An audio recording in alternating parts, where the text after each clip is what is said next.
सबसे इम्पोर्टेंट मेरा स्टाफ। आप सबका मदर्स डे के इस कार्यक्रम में बहुत बहुत आमंत्रण और स्वागत है। आज हम सब मदर्स डे मनाने के लिए सेलिब्रेट हुए हैं। हमारी एक ऐसी ब्रांच है जिसमें हम माँ बनने के पहले, माँ बनने के दौरान, माँ बनने के बाद और जब महीना बंद हो जाता है उन बूढ़ी माताओं का सबका हम ट्रीटमेंट करते हैं। तो जो महिला के जो डॉक्टर होते हैं वो मैं हूँ और हम वही हॉस्पिटल चलाते हैं। और आज से अच्छा दिन मुझे नहीं मिला कि एक माता स्वस्थ रहेगी तो भी वो आगे अपना घर परिवार को स्वस्थ रख सकती है। तो थोड़ी थोड़ी बातें हैं, बहुत शॉर्ट में मैं हर 1 तारीख को फ्री में चेकअप करती हूँ। तो प्रेगनेंसी के जो पेशेंट्स हैं उनको तो जानकारी, कैसे खाना, उठना, सोना और योग करना और कैसे दवाइयाँ लेनी, कब चेकअप के लिए आना, ये सब हम बातें करते हैं। बट कुछ उससे पहले जाते हैं और घर में सजाने की चीजें, उसकी पहनने की चीजें, ये सब देते हैं।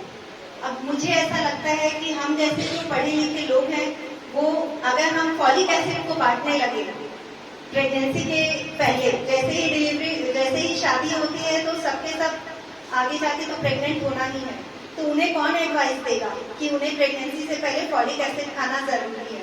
तो यहाँ पर ज्यादातर प्रेग्नेंट लेडीज दिखती है, बट कुछ ऐसे लोग भी हैं जो माता बनने की चाहत में यहाँ इस हॉस्पिटल आते हैं। तो उनसे मेरा निवेदन है और बाकी लोग जो यहाँ बैठे हैं वो इस चीज को फैलाएं कि प्रेगनेंसी रुकने के बाद डॉक्टर के पास नहीं जाना है, जैसे ही शादी हुई तब से फॉलिक एसिड को खाना है। ठीक है, मितानी लोग आए हैं और बाकी कोई ऐसे जो हेल्थ प्रमोटर्स हैं उनको ये सब ज्ञान देना जरूरी है। और अगर कोई भी तकलीफ हो रही है माँ बनने में तो बहुत लेट नहीं करना है, 1 साल तक आप लोग ट्राई करिए, और नहीं है तो कोई भी हॉस्पिटल में या अपने गांव की निदानी से कांटेक्ट करके उनसे आगे का आप पूछताछ कर सकते हैं। दूसरी बात है कि बच्चा रुकने से पहले हमें कुछ योग करने चाहिए, वो मैं एक साथ योग सेशन में बताऊंगी आप लोग को। अगर किसी का बच्चा नहीं रुक रहा है तो उसे भी योग करना है, कैसे खाना है, वजन नहीं बढ़ना चाहिए बच्चा रुकने के लिए, महीना बराबर आना चाहिए। आपको इन टाइप की कोई भी तकलीफ हो रही है तो उसमें आपको तुरंत हॉस्पिटल पहुंचना है। दूसरी बात है, आप माँ बन गए हैं, प्रेगनेंसी में के अंदर एंटर कर रहे हैं, हमारा पीरियड मिस हो गया है, तो अब गांव में क्या होता है, 5वां महीना में जाएंगे सोनोग्राफी कराने हॉस्पिटल। नहीं, ऐसा नहीं होना है। जैसे ही आपका महीना नहीं आया है वैसे ही आपको, आजकल तो किट आ गई है, घर में ही चेक कर लेते हैं। तो प्रेगनेंसी का जो चेकअप है वो आप घर में करके अपने निजी जो आपका गांव है वहां पर कोई सरकारी हॉस्पिटल है तो वहां पहुंचिए और हेल्थ एडवाइस लीजिए। अगर नहीं है और आपको किसी प्राइवेट हॉस्पिटल जाना है तो हमने एक मुहिम चलाई है, जैसे प्रधानमंत्री जो हमारे प्रधानमंत्री हैं नरेंद्र मोदी जी, उनकी जो 9 तारीख और 24 तारीख को मातृत्व सुरक्षा योजना के तहत फ्री चेकअप होता है सरकारी हॉस्पिटल्स में, वैसे ही हमने एक मुहिम चलाई है 1 तारीख को हर महीने की हमारे यहाँ फ्री चेकअप होता है। सोनोग्राफी भी हम कम रेट में करते हैं उससे। तो आपको अगर पैसा नहीं देना है और सरकारी हॉस्पिटल भी नहीं जाना है तो प्राइवेट में हमारे यहाँ चेकअप होता है, आप आ सकते हैं। ये पूरा कार्यक्रम मैंने इसलिए नहीं किया है कि आप मेरे हॉस्पिटल में ही आए, जो भी आपको पास पड़ता है वहाँ के हॉस्पिटल में आप जाइए। हम बाकी सब चीजों पे खर्चा करते हैं, सोने पे, गहने पे, कपड़ों पे और बाकी चीजों पे, जैसे कि शादी होती है, छठी होती है, हम बहुत खर्चा करते हैं। बट जैसे ही डॉक्टर को देने की बारी आती है, सस्ते में कहाँ काम हो रहा है, गाँव में कहाँ इलाज हो जाएगा, ऐसा नहीं करना है।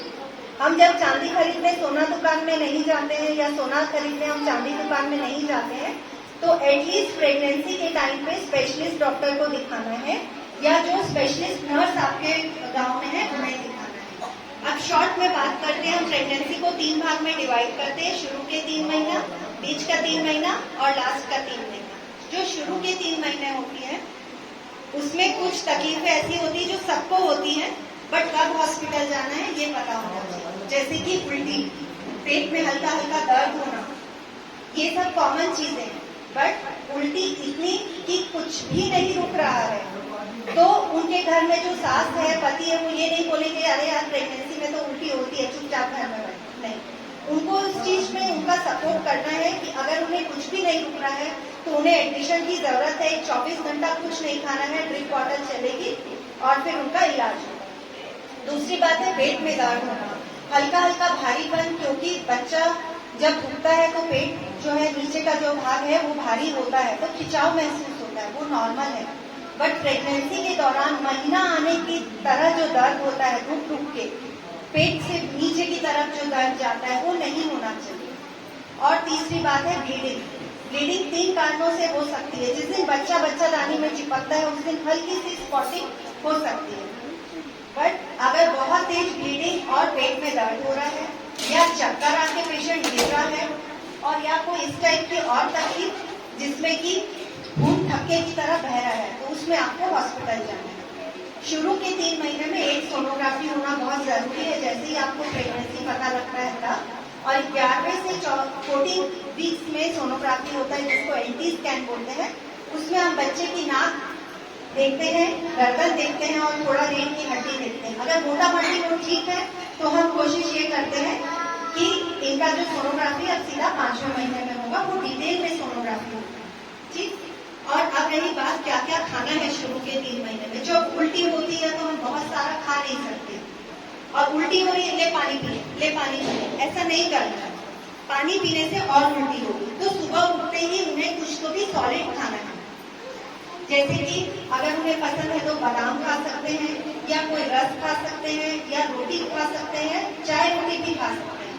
बट जो पसंद है वो खाएं, थोड़ा थोड़ा खाएं, हर थोड़ी देर में खाएं। बहुत देर भूखा नहीं रहना है। प्रेगनेंसी में बच्चा बहुत छोटा होता है, वो आपके ऊपर ही डिपेंडेंट है।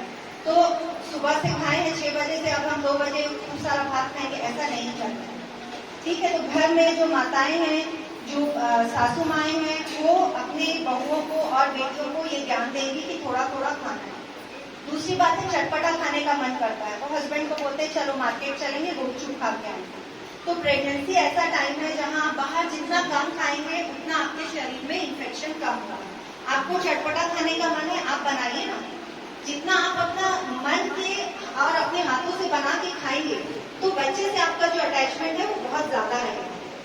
कभी कभी मन नहीं करता है, मान लो आप गुपचुप खरीद के लाए तो एटलीस्ट पानी घर में बनाइए, उसका मसाला घर में बनाइए, आलू टिक्की बनाइए, घर में बनाना है। जो बाहर खाने की इच्छा हो रहा है और इधर उधर कंप्लेंट कर रहे मेरा हस्बैंड नहीं खिलाता है, तो ये गलत है।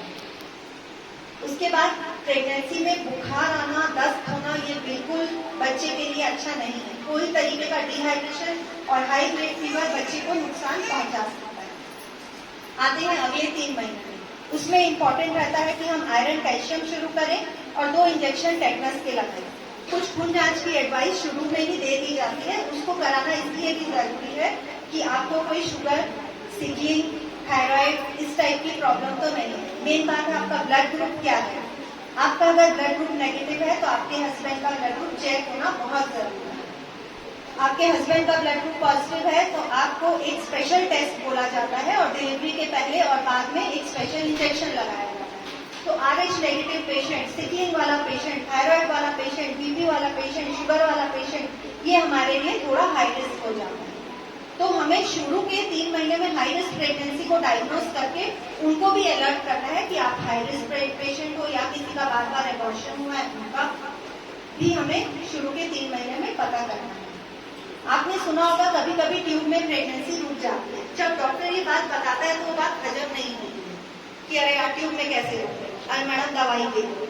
जब ट्यूब में बच्चा रुकता है तो मरीज की जान खतरे में है। बिना रिस्क लिए अगर मरीज को ब्लीडिंग हो रही है, बहुत तेज पेट में दर्द, वो एक्टोपिक प्रेगनेंसी हो सकती है। आपको हॉस्पिटल तुरंत जाना है। एक और इम्पोर्टेंट बात है, हॉस्पिटल जाने से कतराना नहीं है। अरे जाएंगे तो मैडम एडमिट कर देगी, तो वो मैडम अगर एडमिट करेगी तो अपने बच्चे के लिए तो नहीं करेगी, आपके बच्चे के लिए करेगी। अगर मैडम को कुछ पैसा उससे मिल रहा है तो आपको उससे आपका बच्चा सुरक्षित मिल रहा है। तो हर बार कोई बिजनेस के लिए आपको एडमिट होने नहीं बोलेगी। तो अगर उसमें आपको लग रहा है कि हमारा कुछ पैसा खर्चा हो रहा है, मैडम का या जो भी डॉक्टर का है वो फायदा हो रहा है, तो आपको उस जो सोच है उसको हटाना पड़ेगा, क्योंकि उससे इम्पोर्टेंट आपका बच्चा है। और कोई भी डॉक्टर डरा धमका के पेशेंट को एडमिट करना नहीं चाहेगा। कुछ दिन वो कर सकता है, बाद में वो बदनाम होगा, इसलिए डॉक्टर भी ऐसा नहीं करेगा। आज जो हम बातचीत कर रहे हैं इसका मेन रीजन है डॉक्टर पेशेंट का जो रिलेशनशिप है वो बहुत अच्छा होना चाहिए, घर जैसे होना चाहिए। कई लोग मुझे फोन करते हैं, फला मैडम से डर लगता है, मैडम क्या दवाई लिखी है वो आप बताओ। कोई अपने डॉक्टर से डरने की जरूरत नहीं है, आप आराम से बात करिए, खुल के बात करिए। अब आता है आखिरी का 3 महीना। हाँ, 5वें महीने में हमें डिटेल सोनोग्राफी कराना बहुत जरूरी है, जिसमें हमें जन जागृति का पता चलता है।